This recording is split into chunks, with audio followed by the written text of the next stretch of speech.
Apparently, the ANC and the EFF are no longer enjoying each other's company, and they're actually at each other's throat in the city of Ekurhuleni. And we predicted this, Byron, because the ANC and the EFF are fighting, calling each other corrupt, and basically they are both saying that working with each other is not good for our respective organizations. So maybe it might be best to just sort of do away with the agreement in the first place. And A, we called this, and B, for those who say, oh, the ANC EFF will rule South Africa in 2024, no, it seems less likelier than ever. Because, ladies and gentlemen, here's the problem. The EFF has been very vocal that all it wants to see is the ANC removed from power.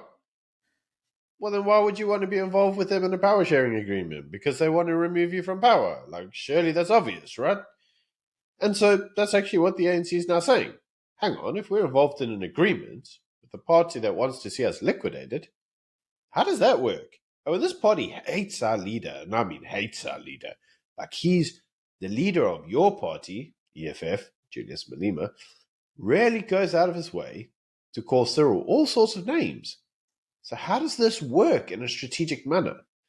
Question I've got for you, Ramon, is how is any of this new? I mean, nothing's really changed from when they took over Ekurhuleni to now. So what's different?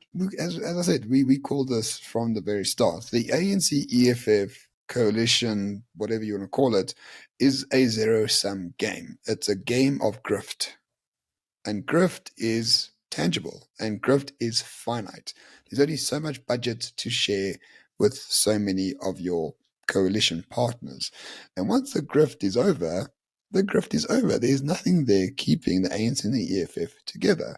The EFF does say that they're the ones fighting corruption, which is hilarious.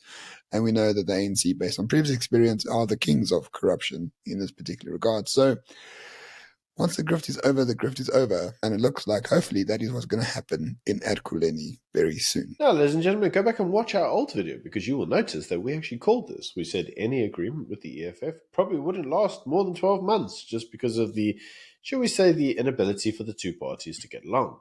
Well, yeah, you have it. Two parties are just unable to get along because they unfortunately both want the same thing. You can't have both people wanting the same thing when there's only one thing to actually go around.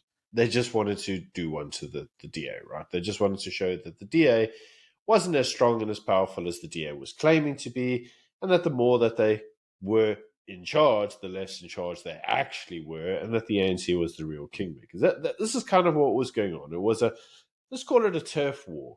But once the dust is settled, you've got to rule the place.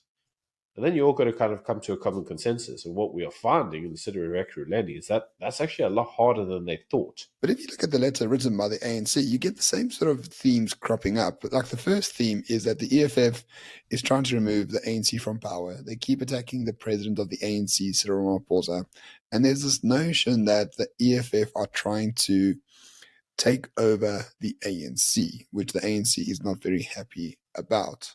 And therefore, due to this, well, essentially attack on the ANC by the EFF, the councillor in question who wrote this letter states that there's no strategic value to being in partnership with the EFF because the ANC will sort of fail to exist in time to come, being gobbled up by the young and sprightly EFF, which is what we've been saying if there was ever a national coalition between the ANC and the EFF. The EFF will just take it over. They're smarter, they're more ruthless, and they're not afraid to get dirty, whereas the ANC is old, frail, and a bit of a lumbering dinosaur. Now, the letter does actually go a little bit further. So one of the things that it says is that the reason the EFF are able to undermine the ANC is because of the ANC's collective leadership and their committal to democratic centralism. That phrase is very important, democratic centralism, because there is a country in the world where that idea of democratic centralism actually exists. It's North Korea. True story. The problem is that what the ANC actually wants to do is have this idea of central command. You have the supreme leader, and the supreme leader basically tells you, a bit like China with Xi, he tells you what you must do. Problem is when you get the EFF involved, you got these like really weak, old, doddery type ANC guys. The EFF come in, young, vibrant, full of testosterone. They come in, they want to rule the place. It's very easy to chuck out the dinosaur and usurp his throne. Problem is, if you adopt the idea of democratic centralism, unfortunately, you now rule two roosts. You rule the ANC and the EFF, which is where you get your reverse takeover.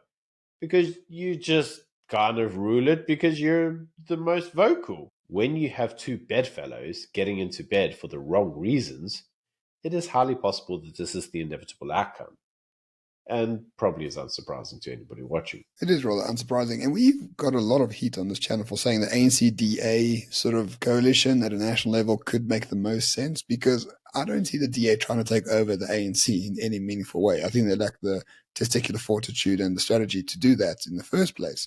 But overall, I think if the ANC had to be in a coalition with someone that they could bully, I mean, I would pick the DA, ahead of everyone else. I'm afraid to say, like, the DA just seems a bit weak in this form of strategic thinking. So the DA should be right here with the ANC and Equilenia saying, "Hey guys, drop the EFF. They're trying to take over you. Bully us instead." That would make a lot of sense. Yes, I think the idea that the DA will have a degree of reverse takeover of the ANC was laughable, because they're not really the same organization. And possibly because of that, the two would actually work very well in coalition. Possibly.